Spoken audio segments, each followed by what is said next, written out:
আলহামদুলিল্লাহ রাব্বিল আলামিন। আপনারা যারা নিয়মিত আল কোরআন বিশুদ্ধভাবে রিডিং পড়তে চান, তাদের জন্য আমরা এই ২ মিনিট কোরআন চ্যানেলে নাজিরা রিডিংয়ের নিয়মকানুন এবং তাজউইদের নিয়মকানুন ব্যাখ্যা করে নিয়মিত আমরা ভিডিও পোস্ট করে থাকি। আমাদের এই ভিডিওগুলো দেখে আপনারা যদি প্র্যাকটিস করেন, তাহলে নাজিরার অনেক নিয়মকানুন যেগুলো ভুলে গিয়েছেন, সেগুলো আপনাদের সহজেই মনে পড়বে ইনশাআল্লাহ। এবং তাজউইদ সম্পর্কেও অনেক কিছু এই এক জায়গায় আপনারা জানতে পারবেন। সেজন্য আমার এই চ্যানেলটি সাবস্ক্রাইব করুন এবং নিয়মিত আমাদের ভিডিওগুলো দেখুন। আজকে আমরা আল কোরআনের শুরু থেকে ধারাবাহিকভাবে পড়তে সূরা আল বাকারার ১৭৩ নম্বর আয়াতে এসে থেমেছি। আজকে সূরা আল বাকারার ১৭৩ এবং ১৭৪ নম্বর আয়াতগুলো পড়ব। শুরুতে আপনাদেরকে নুন সাকিন এবং তানউইনের সাথে সংশ্লিষ্ট কিছু নিয়ম এর তাজউইদটা আপনাদের সামনে ব্যাখ্যা করে দিচ্ছি, কেননা এই নিয়মগুলো বারবার খুব বেশি পরিমাণে আসে। কোন নিয়মগুলো আমাদেরকে আজকের তিলাওয়াতে ফলো করতে হবে চলুন দেখে নেই। প্রথমত, আজকের তিলাওয়াতে আমাদের ৪টা জায়গায় ইখফা রয়েছে। নুন সাকিন অথবা তানউইনের পরে ১৫টি হরফ আসলে ইখফা করতে হয়। আজকে আমরা যেই হরফগুলো পাবো নুন সাকিন বা তানউইনের পরে, সেগুলো হচ্ছে জা, ফা এবং কফ। ইখফা করার সাধারণ নিয়ম হচ্ছে পরবর্তী হরফটি উচ্চারণের জন্য প্রস্তুতি নিয়ে মুখকে রেডি করে, পরবর্তী হরফ পাঠের জন্য মুখকে রেডি করে নাক থেকে গুণনা করতে হবে। অর্থাৎ আমার জিহ্বাকে পরবর্তী হরফের মাখরাজে নিয়ে যেতে হবে, অথবা আমাদের মুখকে পরবর্তী মাখরাজের কাছাকাছি অবস্থানে রাখতে হবে। চলুন আমরা একটা একটা করে দেখি। প্রথমত আমাদের আজকে নুন সাকিনের পরে জা এসেছে ২টা জায়গায়, আল খিনজির শব্দে এবং আনজালা শব্দে। ফলে আমরা জিহ্বাকে জা এর মাখরাজে নিয়ে যাবো। আপনারা দেখতে পাচ্ছেন নিচে পাটির দাঁতের গোড়ায় জিহ্বা নিয়ে কাছাকাছি রাখবো রেডি করে, অর্থাৎ জা বলার জন্য মুখকে রেডি করে রাখবো। ২ পাটির দাঁত লেগে যাবে, এই অবস্থানে আসবে এবং নাক থেকে গুণনা করব। আল খিনজির আনজালা, গুণাটাকে সামান্য একটু লম্বা করব। এই আওয়াজটা শুনলেই বোঝা যাবে যে এর পরের হরফটা হচ্ছে জা। খিন শুনলে বোঝা যাচ্ছে পরে জি আসছে, অথবা আন শুনলে বোঝা যাচ্ছে যে পরে জা আসছে। কেন বোঝা যাচ্ছে? কারণ জিহ্বাকে আমি পরবর্তী হরফের মাখরাজের কাছাকাছি নিয়ে রেডি করে রেখেছি। এরপর আজকে আমাদের আছে তানউইনের পরে ফা, আদিন ফা আছে। আমরা একই নিয়মে প্রথমত দেখেন যে দিন ২ জের, যেটাকে তানউইন বলি, এটা আসলে নুন সাকিন। উচ্চারণের ক্ষেত্রে নুন সাকিন, লেখার ক্ষেত্রে ২ জের দিয়ে লেখা হয়। এরপরে ফা এসেছে, ফলে ফা বলার জন্য মুখকে প্রস্তুত করব। দাঁতকে ঠোঁটের উপর আমরা নিয়ে আসব, এনে আমরা বলবো দিফা, দিফা, দিফা, আদিন ফালা। এরপর সর্বশেষ যেই ইখফা এসেছে আমাদের, সেটা হচ্ছে সামানান কলিলা। এখানে নান হচ্ছে আসলে নুন জবর নুন সাকিন, এরপরে কফ এসেছে। এক্ষেত্রে আমরা কফের মাখরাজে জিহ্বাকে লাগিয়ে দিব। কফের মাখরাজ হচ্ছে জিহ্বার শেষাংশ, এর উপরে যে তালু আছে আমাদের মুখের যে তালু, তালুর মাংসল অংশে লাগিয়ে ক আক ক, এটা হচ্ছে কফের উচ্চারণ। আমরা পড়ব নাং ক, এবং এই ক্ষেত্রে যেহেতু কফ ভারী, এই জন্য আমাদের গুন্নাটাও ভারী হবে, নাং ক, এভাবে আমরা পড়ব। এরপর আজকে আমাদের ইদগাম আছে, গুন্নাসহ ইদগাম। তানউইনের পর ওয়াও আসলে, নুন সাকিনের পরে ইয়ার মুলুন ৬টা হরফ আসলে ইদগাম হয়। আমাদের আজকে এসেছে ওয়াও, গুন্নাসহ ইদগাম করতে হবে। গিন, তারপরে ওয়া। সহজভাবে বললে আমাদেরকে পড়তে হবে গিউ নাক থেকে, তারপরে ওয়া বলার সময় নাক শেষ, গিন ওয়া, গিউ ওয়া বলতে হবে। তাহলে বা গিউ ওয়ালা, বা গিউ, শুধু এই অংশে গুন্না। ওয়ালা বলার সময় গুন্না শেষ। অনেকে পুরোটা নাকি করে ফেলেন, সেটা ঠিক না। এছাড়া আজকে আমাদের ২ জায়গায় ইজহার আছে। নুন সাকিনের পরে কণ্ঠনের ৬টি হরফ হামজা, হা, আইন, হা, গইন, খ, এগুলো আসলে ইজহার বা স্পষ্ট করে পড়তে হয়, অর্থাৎ নুনের গুন্নাকে বর্ধিত না করে স্বাভাবিক গুন্না রেখে পড়তে হবে। এরকম জায়গা আজকে দুটো আছে, কালিলান তানবিনের পরে হামজা উলাইক, এবং আযাবুন আলিম এখানে তানবিনের পরে হামজা দুটোই। লানটাকে এখানে তানবিন আছে, আমরা ভেঙে লিখলে দেখব যে আসলে এটা নুন সাকিন। এটা এই জন্য লিখলাম যে আপনারা যেন বুঝতে পারেন যে তানবিন আর নুন সাকিন একই জিনিস। তারপরে উ, লান উ, লান উ, আর এটা হচ্ছে আযাবুন আলিম, বুন আ, বুন আ। এই হচ্ছে আজকের নুন সাকিন সংক্রান্ত নিয়মকানুন। চলুন আমরা শুরু থেকে পড়ি। আউযু বিল্লাহি মিনাশ শাইতানির রাজিম। ইন্নামা হাররামা আলাইকুমুল মাইতাতা ওয়াদ-দামা ওয়া লাহমাল খিনজির। ইন্নামা নুনের উপর তাসদিদ লম্বা গুন্না, মিমের পর আলিফ আছে, মা টানতে হবে। নাজিরা পড়ার সময় খেয়াল রাখবেন কোথায় টান আছে আর নাই, এটা হচ্ছে সবচেয়ে গুরুত্বপূর্ণ বিষয়। এটার কারণে আপনার রিডিং ভুল বা ঠিক হয়ে যাবে। যেমন এখানে টানতে হবে, মা বলতে হবে, কেউ যদি না টানে ভুল হবে। হাররামা, এই মাটায় আবার টান নাই, দেখেন পাশাপাশি। এটা মিম আলিফ, মিম আলিফ মানে মা, আর মিম জবর, এটা হচ্ছে মিম জবর আলিফ, মা, আর শুধু মিম জবর মা, মা মা। মা আলাইকুম, এখানে যখন যাবে আপনি মা আলাইকুম বললে হবে না, টানলে হবে না, না টেনে মা থেকে সাথে সাথে আইনে চলে যেতে হবে, যেন মিম আর আইন একই শব্দে আছে, এভাবে আপনি সাথে সাথে আইনে চলে যাবেন দেরি না করে।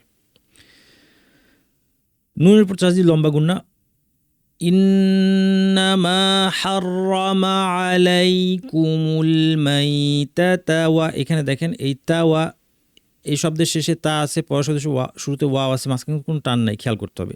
না টেনে তা ওয়া চলে যেতে হবে। তারপর এখানে মা ওয়া না টেনে, কেউ যদি ওয়াদ্দামা ওয়া এভাবে পড়েন ভুল হবে।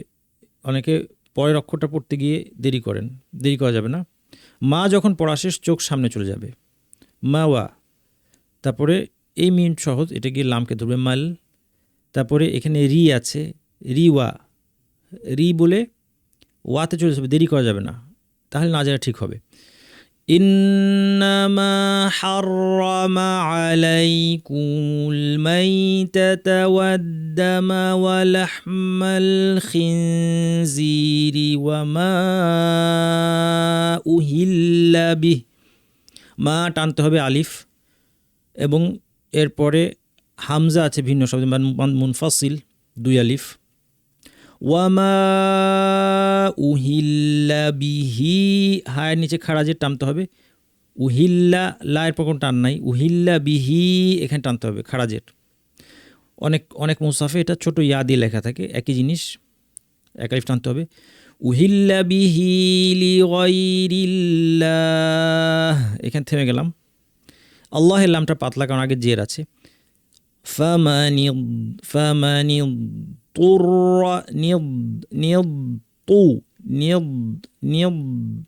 বদ, জিহ্বার দুই পাশ, উপর পাটির দাঁতে লাগিয়ে গাল থেকে আওয়াজটা বের হবে, তু। তারপরে আমি তু, ততে যাব, উপর পাটির দাঁতের গোড়ায় ত। ফামানি তু, সবগুলো ভারী, দ ত র সবগুলো ভারী। ফামানি তুর, ফামানি তুর গায়রা, গ এটাও ভারী, মাঝখানে শুধু ইয়া পাতলা, আবার র ভারী। হ্যাঁ, ফামানি তুর গায়রা বাগিন ওয়ালা আদিন ফালা ইসমা আলাইহি।